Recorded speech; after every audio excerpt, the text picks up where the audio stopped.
আসিফ ভাই record on. Hello, জি হ্যাঁ, Abdul record দেওয়া আলিম আছে। ভাই, রেকর্ডিং দেন। দেওয়া আছে, রেকর্ডিং দেওয়া আছে, স্টার্টেড। দেওয়া আছে। দর্শকবৃন্দ, আপনারা এই মুহূর্তে দেশে এবং দেশের বাইরে, আব্দুল আলিম ভাই, আমি গোয়েন টু স্টার্ট, শুরু করছি। দর্শকবৃন্দ, আপনারা এই মুহূর্তে দেশে এবং দেশের বাইরে যে যেখানে আছেন সকলকে 24 ডিজিটাল নিউজের পক্ষ থেকে সাম্প্রতিক ভাবনা প্রোগ্রামের আমাদের কোরবানির এই অর্থনৈতিক এবং সামাজিক গুরুত্ব এবং বিশ্বব্যাপী মুসলিম বিশ্বের ভ্রাতৃত্ব এবং ঐক্যের বন্ধনটা কতটুকু সুদৃঢ় করতে পারে, এ পর্যায়ে আমাদের সাথে যুক্ত হচ্ছেন অ্যাডভোকেট জনাব আসাদুল হক এবং এবং খ্যাতিমান আইনজীবী বিশিষ্ট লেখক honourable advocate A K M Badrul sir. আমি প্রথমে অ্যাডভোকেট আসাদুল হক আপনাকে সালাম শুভেচ্ছা জানাচ্ছি। আসসালামু আলাইকুম।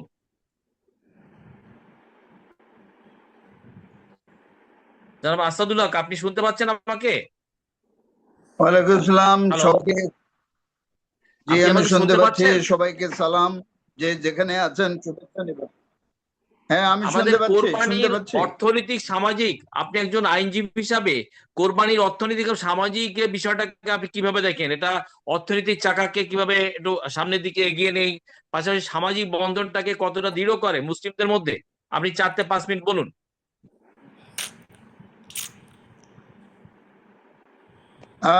ধন্যবাদ। সাথী ভাই, আপনি অনেকদিন ধরে প্রোগ্রাম করতেছেন, আপনার অনেকগুলো প্রোগ্রামে আমি অংশগ্রহণ করেছি। আহ, ধন্যবাদ জানাচ্ছি আপনার সাথে যারা সহযোগী কুশীলব আছেন তাদেরকে, এবং যারা বিভিন্ন জায়গা থেকে শুনছেন এখন অথবা পরবর্তীতে শুনবেন, সবাইকে সালাম শুভেচ্ছা জানাচ্ছি। আপনি যে প্রশ্নের অবতারণা করেছেন, এটা আমাদের দেশে একটা কমন উৎসব বলা যায়। আহ, এটা জি এই বলেন, আপনি সারা কন্টিনিউ করেন। বৎসরের মধ্যে এই উৎসবটা এই উৎসবটা একটু ব্যতিক্রম। ব্যতিক্রম হলো এই জন্য যে অন্যান্য যত উৎসব আছে সেই উৎসবে পশু কুরবানির এরকম অ্যারেঞ্জমেন্ট সাধারণত থাকে না। শুধু নিজের খাওয়ার জন্য, ওই দিনের জন্য অথবা 2-3 দিনের খাওয়ার জন্য জবাই হয়। কিন্তু এইটা একটা বিশাল আমাদের পর্ব। এই পর্বটা কেন হয়েছে এই ব্যাপারে ঐতিহাসিক কথাবার্তা আমি শেষে বলছি। প্রথম কথা হলো, আপনি আর্থসামাজিক বিষয় নিয়ে আমাকে কিছু প্রশ্নের অবতারণা করেছেন। আর্থসামাজিক আহ, কি সুযোগ বা কি সুবিধা বা কি কি ওইতে উপকার আছে, এই নিয়ে কিছু কথাবার্তা তো বলা যায়। যেমন ধরেন, আমাদের দেশের আমরা ছোটবেলা লেখাপড়া যখন করি তখন বলছে যে আমাদের দেশে থেকে এক্সপোর্ট আইটেম কি কি কি কি জিনিস আমরা বিদেশে পাঠাই। তো আমার মনে হয় সাচিব ভাই, আপনার মনে থাকার কথা যে আমরা পাট, চা, চামড়া, এই তিনটা আইটেম সবসময় বলতাম, পরীক্ষাতে আসলে আমরা উত্তর লিখতাম পাট, চা, চামড়া।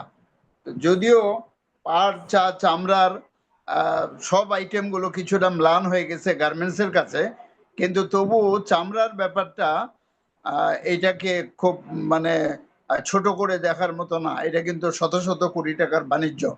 তো আমাদের এখানে কাঁচা চামড়া এক্সপোর্ট হয়। এখন ধীরে ধীরে এটা প্রসেস চামড়াতে যাচ্ছে আমাদের দেশ। নতুন জায়গায় টেনারি হয়েছে, এটাও আপনারা জানেন। সেই হিসাবে এই কুরবানিটা আমাদের আর্থ সামাজিক ধর্মীয় ব্যাপারটাও আছে তো বটেই, ওটা নিয়ে আমি একটু পরে ব্যাখ্যা দিচ্ছি।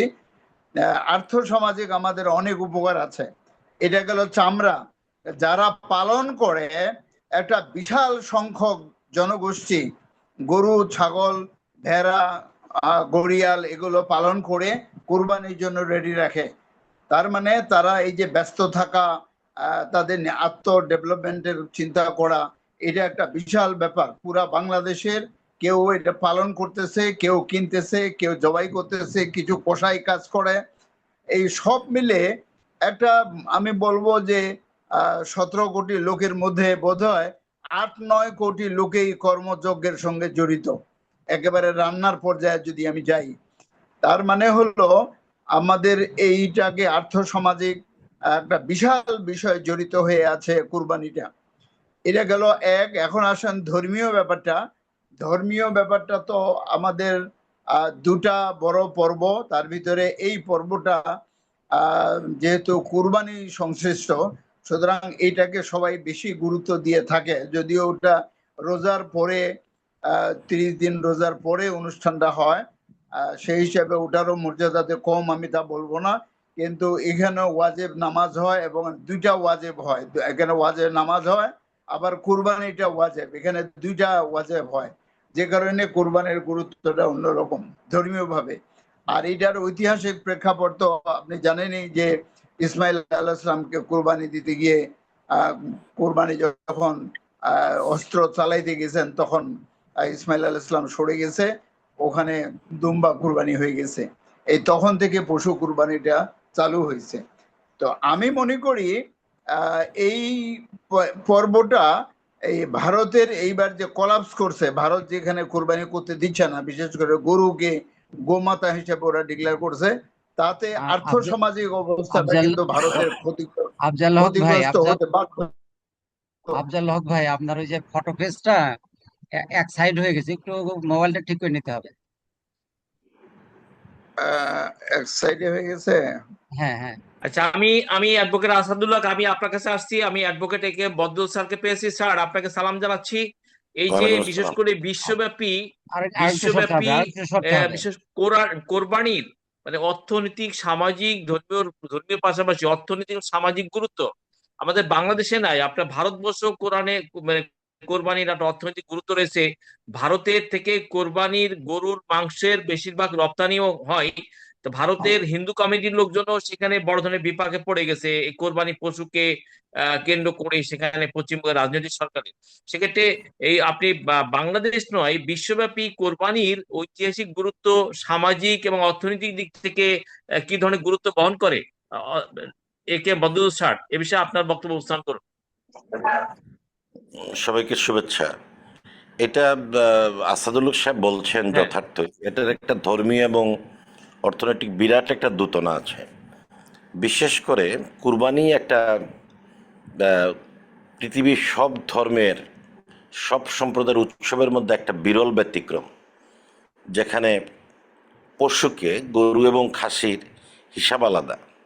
গরুতে 7টা নাম দেওয়া যায়, খাসিতে একটা নাম দেওয়া যায়।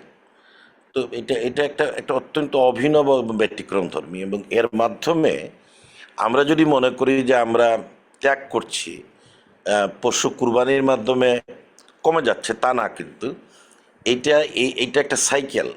কুরবানিকে কেন্দ্র করে যে পশু কমে যায়, পরের বছরে খামারিরা সেটা পুষানোর জন্য সর্বাত্মক চেষ্টা করে। ফলে এই যে সাইকেল, আমাকে পশু উৎপাদন এটা লক্ষ্যমাত্রায় পুষতে হবে।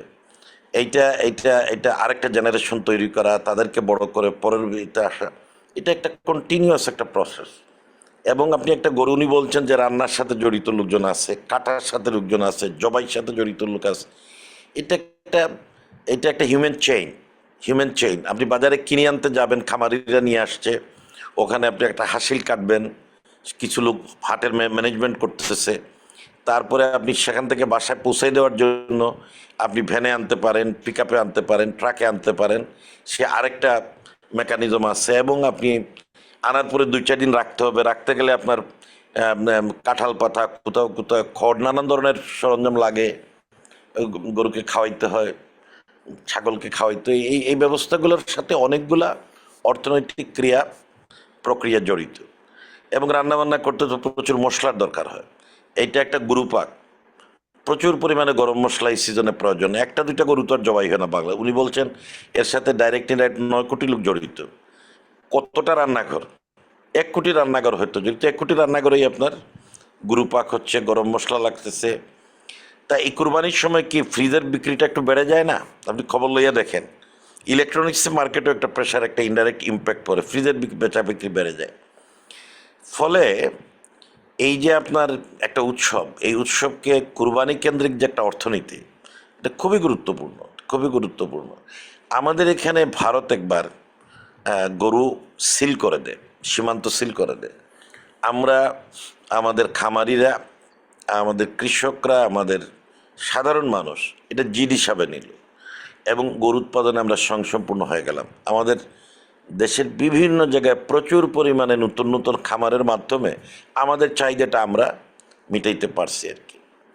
তো ফলশ্রুতিতে ভারতীয় গরুর চাহিদাটা কমে গেছে, এবার কিছু কিছু ঢুকতেছে শুনতেছি, কিন্তু এটা মূল চাহিদার খুবই অনুল্লেখযোগ্য একটা অংশ আর কি। এবার আবার ভারত আপনার পশ্চিমবঙ্গে হুজুগ তুলছে কোরবানি না দেওয়ার জন্য, এবং আমি দেখলাম যে মহিলারা, পুরুষ তো বটে, মহিলারা মুখ্যমন্ত্রীর বাড়ির সামনে হাজির হয়েছেন, প্রতিবাদ জানাচ্ছেন। সেখানকার আলেমরা এইবার কুরবানি থেকে বিরত থাকতে বলছেন। এই ধরনের একটা একটা পরিস্থিতি সেখানে তৈরি হয়েছে।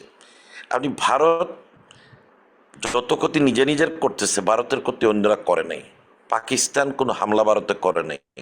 ভারত সার্জিক্যাল স্ট্রাইক করতে গিয়ে 5টা তাদের ফ্রান্সের খুব দামি বিমান তারা খোয়াইছে, তাদের সম্মান খোয়াইছে, সক্ষমতা প্রশ্নবিদ্ধ হয়েছে। এখন তারা কি করছে, বাংলাদেশের গরু আসা যাওয়ার পথ বন্ধ করে দিয়েছিল, আমরা সম্পূর্ণ হয়ে গেছে। আবার ভারতে যে ব্যানটা করবে, যদি গরুর বিপণন করা, জবাই করা বন্ধ করে দেয়, এতে তাদের যে রপ্তানির মাধ্যমে আয় করে সেটাতে কিন্তু একটা আঘাত হবে, এটা তো ভারতের ক্ষতি হচ্ছে।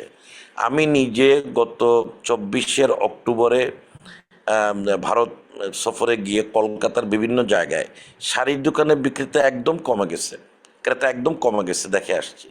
এটা ভারতের কোনো কাজ আসতেছে না। আমাদের বিপুল পরিমাণ লোক চিকিৎসার জন্য ভারতে যাই, তখন তারা যাচ্ছে না, চীনে যাচ্ছে, খরচ কম, থাইল্যান্ডে যাচ্ছে, যাদের একটু টাকা বেশি আছে সিঙ্গাপুরে যাচ্ছে। ফলে ভারতের ভয়াবহ ক্ষতি হচ্ছে।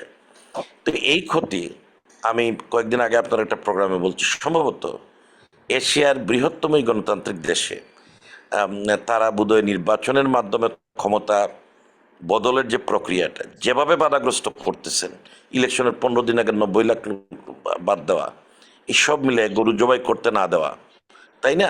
আপনি গরুকে মাথা হিসেবে সম্মান করেন, আপনার রাইট আছে।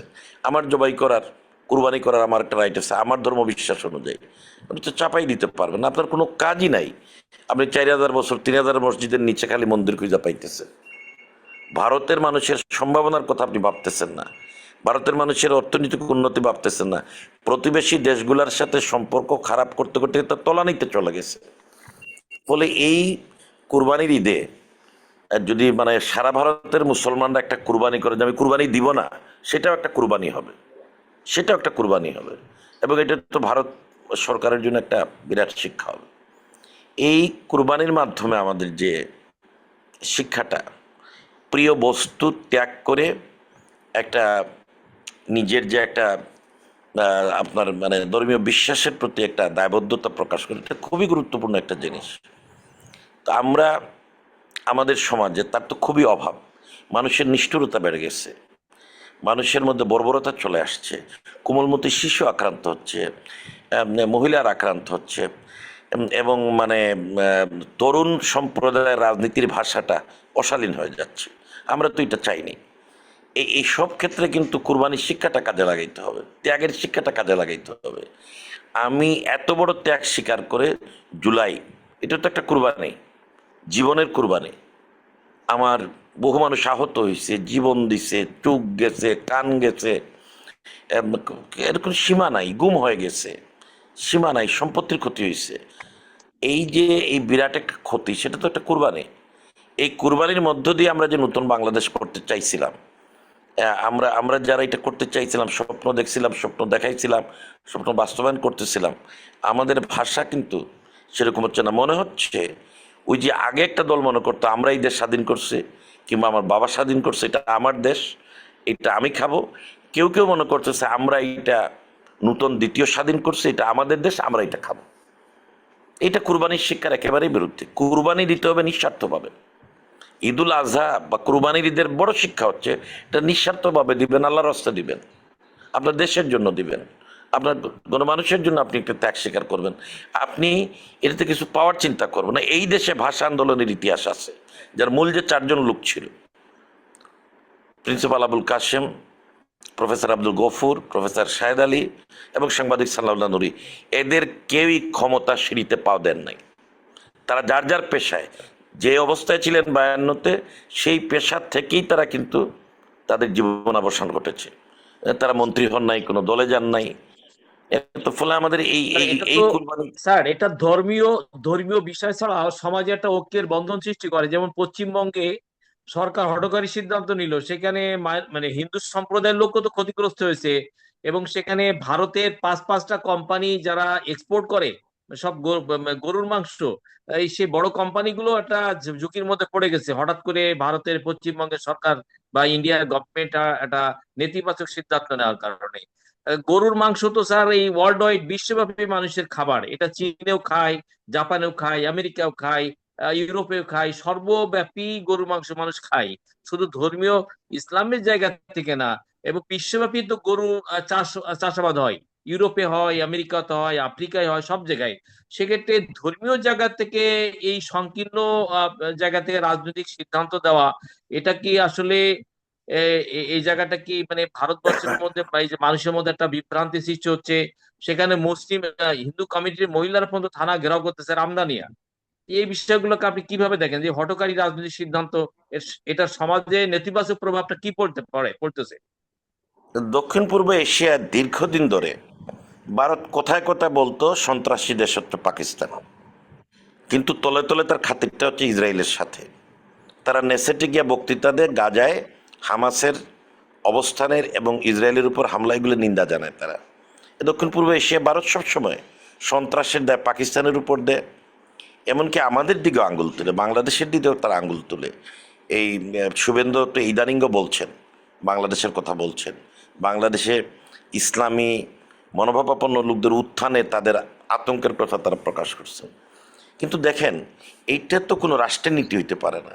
নেহেরুরা, গান্ধীরা যে ভারত করছেন, তারা জানতেন এটা বহু ধর্মের বহুমতের দেশ, এইখানে রামরাজ্য করা যাবে না। এই কথা বিশ্বাস করে বহু সংখ্যক মুসলমান ভারত রয়ে গেছে। এখন পার্থক্যটা কি? পার্থক্যটা হচ্ছে with respect, with due respect, সম্মানের সাথে বলছি, বাংলাদেশের হিন্দু সম্প্রদায়ের অনেক লোক সারা জীবন এখানে কামায়, আয় করে, তারপর সব টাকা পয়সা নিয়ে ভারতে পাড়ি জমায়। ভারতের কোনো মুসলমান ভারতে কামাইয়া সহায় সম্পদ নিয়ে পাকিস্তানেও যায় নাই, বাংলাদেশেও আসে নাই।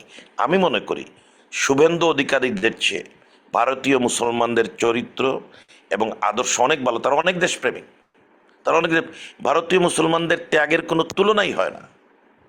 মুসলমানদের তো এটা হবেই, ত্যাগের শিক্ষাই তো মুসলমানদের শিক্ষা। আপনি দেখেন একটা সারা ঢাকা শহর খুঁজে বাইর করেন যে কলকাতা থেকে একজন সম্ভ্রান্ত মুসলমান আইসা গুলশান বনানীতে সম্পত্তি কিনছে, ধানমন্ডিতে সম্পত্তি কিনছে। আর আমরা তো ভারতের কলকাতার অভিজাত এলাকার প্রতিটি কোনায় কোনায় আমরা বাংলাদেশ থেকে সেখানে চলে যাওয়া, আমরা আমাদের বন্ধু বান্ধব চাকরি বাকরি শেষ, সময় সময় টাকা পয়সা পাঠাইছে, সম্পদ করছে, তারপর সব নিয়ে চলে গেছে। এটা ভারতীয় মুসলমানরা করে নাই। যে অবস্থায় নরেন্দ্র মোদীরা তাদের ফেলছে, এটা তাদের প্রাপ্য না। আপনি যে মেয়েটা প্রচারণা চালাইতো খুব চমৎকারভাবে ভারত পাকিস্তান যুদ্ধের সময়, সার্জিক্যাল স্ট্রাইকের সময়, কর্নেল আয়েশা, একজন মুসলিম, তাকে কিভাবে ব্যঙ্গ বিদ্রুপ করছে এবং বিজেপির সেন্ট্রাল লিডাররা কিভাবে ব্যঙ্গ বিদ্রুপ করছে আপনি মনে করে দেখেন। ফলে ভারতের হিন্দুদের চেয়ে ভারতের মুসলমানদের দেশপ্রেম অনেক বেশি, অনেক অনেক বেশি। আপনি চিন্তা করেন যে শুভেন্দু অধিকারী এই প্রশ্নগুলো তার বাড়ি বরিশাল, তার উচিত হচ্ছে বরিশালে এসে হাল চাষ করা। রাষ্ট্র পরিচালনা তার কাজ না, রাষ্ট্র প্রত্যেকটা নাগরিকের জিম্মাদারি। যে কোনো একটা সম্প্রদায়কে ডিজাউন করে, অস্বীকার করে, রাষ্ট্রপতি তার দায়িত্ব নিতে ভোট দেওয়ার কথা না। একটা দায়িত্ব আপনি জানেন, আপনি একটা দায়িত্ব নিচ্ছেন রাষ্ট্রের, সব ধর্মের সব বোর্ডের মানুষের দায়িত্ব নিচ্ছেন, আমানতদারি নিচ্ছেন। আপনি বিরোধীদের থাকতে যা খুশি বলতে পারেন, সরকারে আসার পরে তো আপনি এটা বলতে পারেন না। এই জন্য এই কুরবানির ঈদে আমরা দোয়া করি আমাদের গাজায় দেখেন আপনার প্রায় 72,000-এর মতো মানুষ মেরে ফেলছে, প্রতিদিন মারতেছে, বসতি গুড়াই দিচ্ছে, হাসপাতাল ধ্বংস করে দিচ্ছে যাতে চিকিৎসা না পায়। কয়েকশো লোক মিশরে নানানভাবে বিকলাঙ্গ লোক মিশরের চিকিৎসার জন্য যে কিউতে আছে, লাইনে আছে, ওই লাইনে থেকে মারা যাচ্ছে। তাদের যাওয়ার সময় পারমিশন এনওসি পাইতে পাইতে মারা যাচ্ছে ওইখানে পড়ে। পশ্চিম তীরে প্রতিদিন নতুন নতুন বসতি করতেছে তারা। আর এই ভারতে মুসলমানদের উপরে এই জুলুমটা চালাচ্ছে। আপনি মুসলমানদের নিয়ে তারা এই যে পাকিস্তানকে সন্ত্রাসী, বাংলাদেশকেও ট্যাগ দেয় মাঝে মাঝে, কোন মুসলিম দেশে ভিন্ন ধর্ম মতাবলম্বী এই অবস্থায় আছে? আপনি একটা দেশ দেখান, ওই একটা মুসলিম দেশ, হতে পারে সৌদি আরব, হতে পারে পাকিস্তান, হতে পারে তুরস্ক। রাজনৈতিক ভিন্নমতবাদের উপর রাজনৈতিক কারণে চড়াও হচ্ছে, মুসলিম দেশও আছে এটা, কিন্তু শুধুমাত্র হিন্দু, শুধুমাত্র ইহুদি এই কারণে চড়াও হচ্ছে কোথায় আছে? কোন মুসলিম দেশে আছে? ফলে বিশ্ব মুসলিমের এই যে আমাদের এখন এক হওয়ার সময়, আমাদের এখন ঐক্যবদ্ধ হওয়ার সময়, আমাদের যে সমস্যাটা আসছে এটা ছোটোখাটো ব্যাপার না। এমন হতে পারে যে বিজেপি ইলেকশনে জিতার জন্য ভারতে এই কার্ডটা খেলে ফেলতে পারে। কিছু মুসলমান, বাঙালি মুসলমান ভারত থেকে বাংলাদেশে পোষণ করার চেষ্টা করে ফেলতে পারে তারা। আপনি মিয়ানমার যেটা করছে, মিয়ানমারের যে ঘটনাটা ঘটছে, 10 লক্ষের কাছাকাছি মানুষ আসছে, 1 লক্ষ মানুষ পাঠাইছিল সৌদি আরবের জিয়াউর রহমান সাহেব মিডিল ইস্টে, বাকি তো এরা এখন আছে চট্টগ্রাম, একটা স্থায়ী সমস্যা হয়ে আছে। এরকম কিছু লোক পাঠাই আমাদের সমস্যা ফেলে দিতে পারে। তো এইটা আমাদের এখন এই সমস্যাটা রাখার এবং ঢাকার কোনো সুযোগ নাই। আমাদের একজন প্রতিনিধি এবার সাধারণ পরিষদের সভাপতি পদে যাচ্ছেন, আমি তার বক্তব্য মনোযোগ দিয়ে শুনছি। আমি মনে করি আন্তর্জাতিক পরিসরে ভারতের এই যে সাম্প্রদায়িক বিভক্তি, সাম্প্রদায়িক উত্তেজনা সৃষ্টি, মুসলমানদের প্রতি অত্যাচার, আপনার প্রত্যেকটা মসজিদের নিচে মন্দির খোঁজা এবং তাদের মানে গরু কুরবানিয়া যে ছলচাতুরি করা, এইসব বিষয়গুলো সারা বিশ্বের কাছে ভারতের মুখ খুলে ফেলা উচিত, মুখোশ খুলে ফেলা উচিত। সাচি।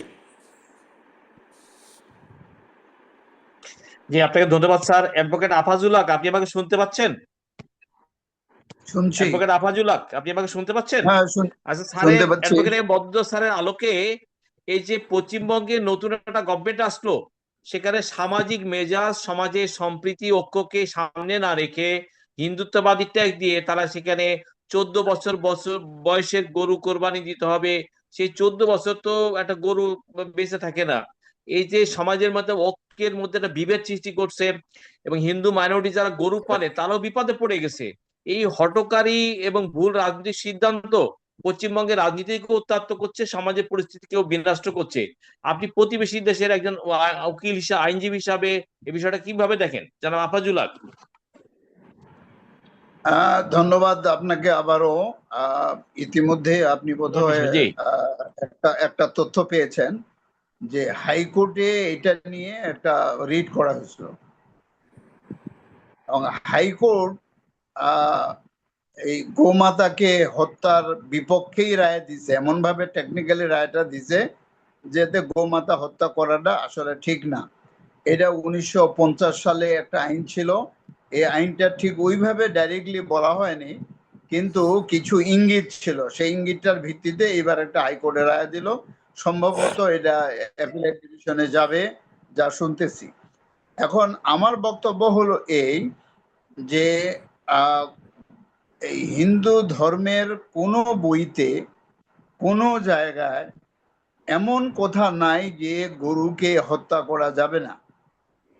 আচ্ছা, তারপরেও আরো একটু কথা থেকে যায়, গো মাতা বলতেছে, মানে মাতা তো স্ত্রীলিঙ্গ, তার মানে গাভীটা গো মাতা। কিন্তু ষাঁড় এবং বলদ এটা কি? এটা এটা এটা কিভাবে মাতা হয়?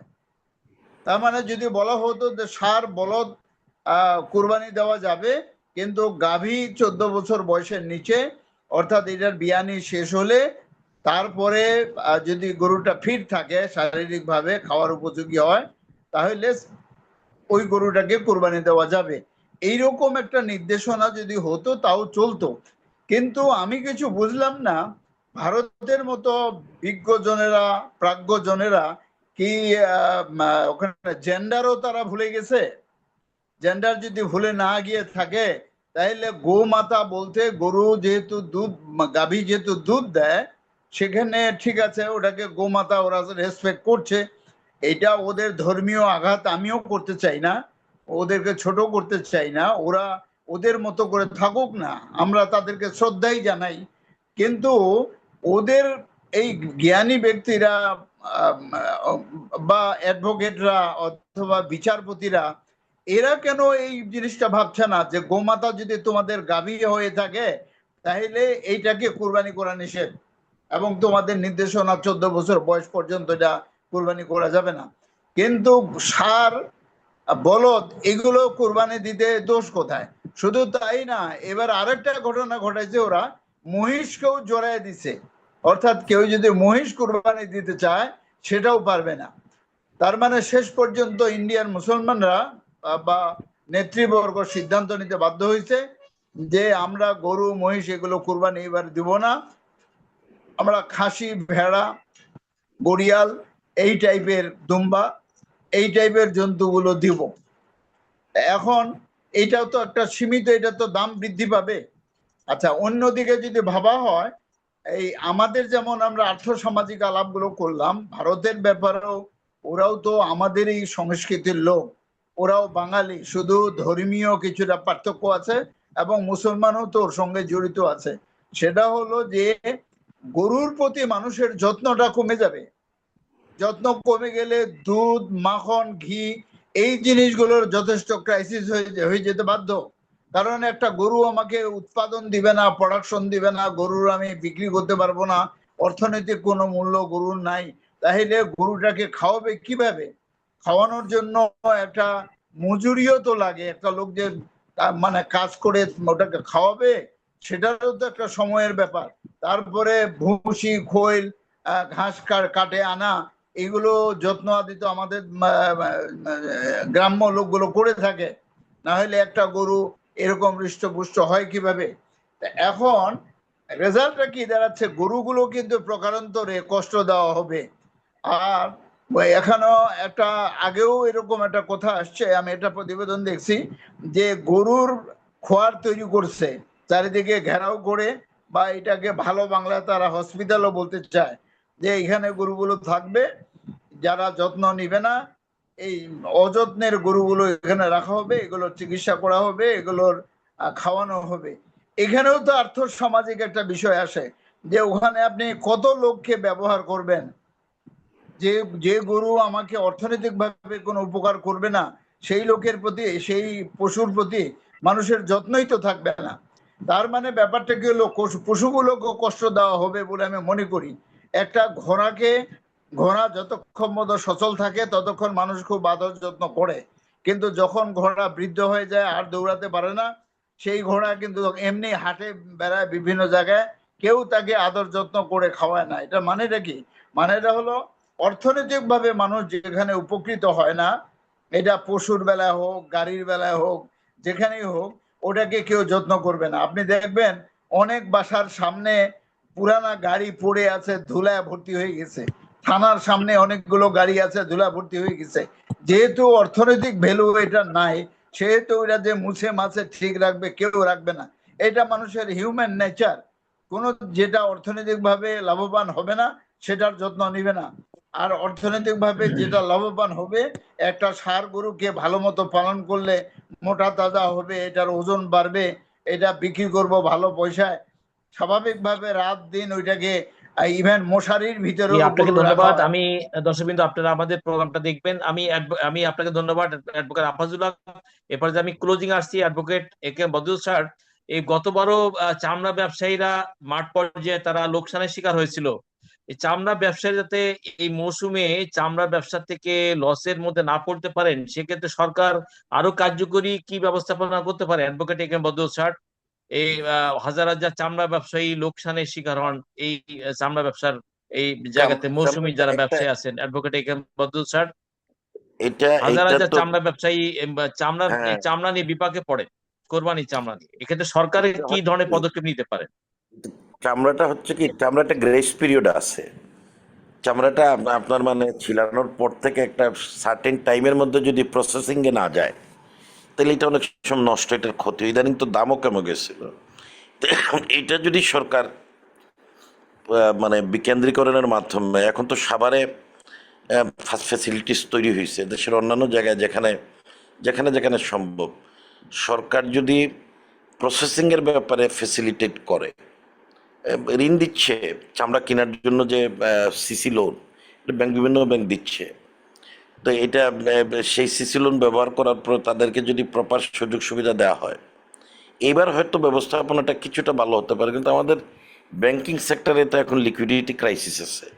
অনেকগুলো ইসলামী ব্যাংক আপনার যেগুলো খুব ভালো চলছিল, তা মিসেন্ডিংয়ের কারণে, সালাম সহ নানানভাবে সেগুলোর অবস্থা খুব খারাপ। এটা ব্যাংকিং সেক্টরে একটা নির্ভরতা সারা দেশের। আপনার যে বিশাল পরিমাণের চামড়া তৈরি হয়, সেই চামড়ার জন্য একটা দরকার হয়। তা আমি যতদূর খোঁজখবর জানি, ব্যাঙ্কগুলা অন্যান্য খাতে যাই করুক, চামড়া কেনার জন্য সিসি ক্রেডিট দিচ্ছে এবং দিচ্ছে, যারা আগে নিত তাদেরকে দিচ্ছে। নির্ভর করে দামটা যদি কিছু বাড়ে, তাইলে আমাদের দাম একটু বেশি দাম দেওয়ার জন্য মানসিকভাবে প্রস্তুত থাকতে হবে। আর দ্বিতীয় হচ্ছে, আমরা বাসা থেকে যখন বিক্রি করে দিচ্ছি, খুব কম দামে বিক্রি হয়ে যাচ্ছে। ফলে এইটা কিন্তু সেইভাবে পরবর্তীকালে আর এই দামটা ঠিক রাখতে পারে না।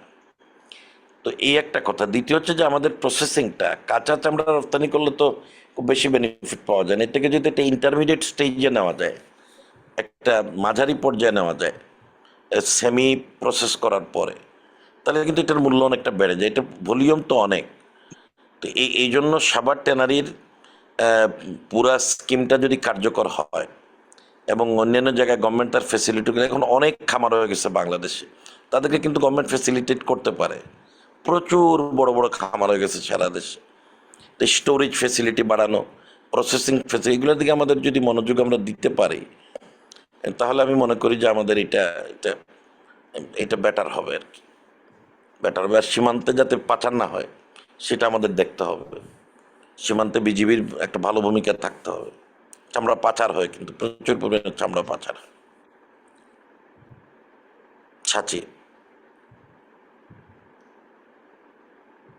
জি স্যার, আপনাকে ধন্যবাদ কৃতজ্ঞতা জানাচ্ছি আমাদের সাম্প্রতিক ভাবনা প্রোগ্রামে কোরবানির ঈদের অর্থনৈতিক সামাজিক গুরুত্ব নিয়ে কথা বলবার জন্য advocate A K M Badrul sir এবং অ্যাডভোকেট আফাজুল হক। আমি অ্যাডভোকেট আফাজুল হক, আপনারও 1 মিনিট ওপিনিয়ন শুনতে চাই। এই লক্ষ লক্ষ হাজার হাজার কোরবানি এই চামড়া ব্যবসায়ীদেরকে কিভাবে সেভ করা যায়, গভর্নমেন্ট কি ম্যানেজমেন্ট করতে পারে? বড় ব্যবসায়ীদের তো লোন দেই, বড় ব্যবসায়ীদের তো মোটা অঙ্কের লোন দেই, যারা মৌসুমী চাষি তারা তো হাজার হাজার চাষিরা লসে পড়ে যায়। অ্যাডভোকেট আফাজুল হক।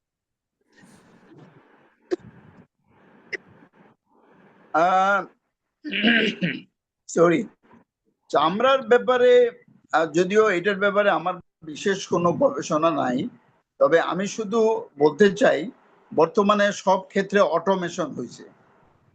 তো চামড়ার ক্ষেত্রে কিরকম অটোমেশন আছে আই ডোন্ট নো। এই যে মনে করেন ঈদের দিনে অর্থাৎ কুরবানির দিনে লক্ষ লক্ষ চামড়া একসাথে গ্যাদার হবে, একসাথে ক্লোজ করা হবে বা জমায়েত করা হবে। এটা যদি অটো মেশিনে, যেমন আমরা লবণ দেই, এখনো আমি দেখতেছি বিভিন্ন প্রতিবেদনে যে ম্যানুয়ালি লবণগুলো দেওয়া হয়। তো একটা মানুষের হাত দিয়ে লবণ দেওয়াটা, এটা হাতেও নষ্ট হয়, আর দেওয়ারও তো একটা ক্যাপাসিটি আছে। একটা মানুষ ডেইলি কতটা চামড়াতে লবণ দিতে পারে। তা আমার মনে হচ্ছে এখানে অটোমেশনের কোনো ব্যবস্থা আছে কিনা, যে চামড়াটা আমি ঢোকায় দিলাম, মানে ওটা লবণ মাখায় বাইর হয়ে গেল। তো এইটা কাজটা তো খুব জটিল হওয়ার কথা নয়, অথবা অটোমেশন আছে কিনা আমার সন্দেহ আছে, কারণ এখন আমি ম্যানুয়াল কাজ দেখতে পাচ্ছি। তো আমাদের দেশে এই বগুড়া সহ বিভিন্ন জায়গায় অনেক ভালো ভালো মেশিন তৈরি হচ্ছে। তো আমাদের ট্যানারির লোকেরা এগুলোতে ধর্ণা দিচ্ছে কিনা, অথবা চীনের কোনো সহযোগিতা নিচ্ছে কিনা আমার ঠিক জানা নাই। আমার আগের আলোচক যথার্থই বলেছেন যে আমাদের অনেক চামড়া নষ্ট হয়ে যায়। চামড়াটা একটা মূল্যবান সম্পদ, এটাকে নষ্ট হতে দেওয়া যাবে না। প্রথমে হলো ট্রেনিং করা, ট্রেনিং মানে লবণ দেওয়া, তারপরে এটাকে ড্রাই করা, তারপরে কেমিক্যাল দিয়ে এটাকে প্রসেস করে ব্যবহারের মানে সফট করে ফেলা, ব্যবহার করার উপযোগী করা। এবং সারা পৃথিবীতে জুতারও যথেষ্ট, জুতা, ব্যাগ, চামড়া জাতীয় অনেক জিনিসের প্রোডাকশন দেওয়া সম্ভব, এবং এগুলোর ওয়ার্ল্ডে কিন্তু ডিমান্ড আছে এবং ভালো রিমিটেন্স আমরা পেতে পারি। সেটার ব্যাপারে কতটুকু গভর্নমেন্টের প্রণোদনা আছে, এটা খুব ডিটেলস জানার ব্যাপার। এবং যারা ট্রেনারির কাজ করছেন ওনাদেরও খুব বড় ধরনের কোনো আন্দোলন আমি দেখতে পাচ্ছি না। তো এটা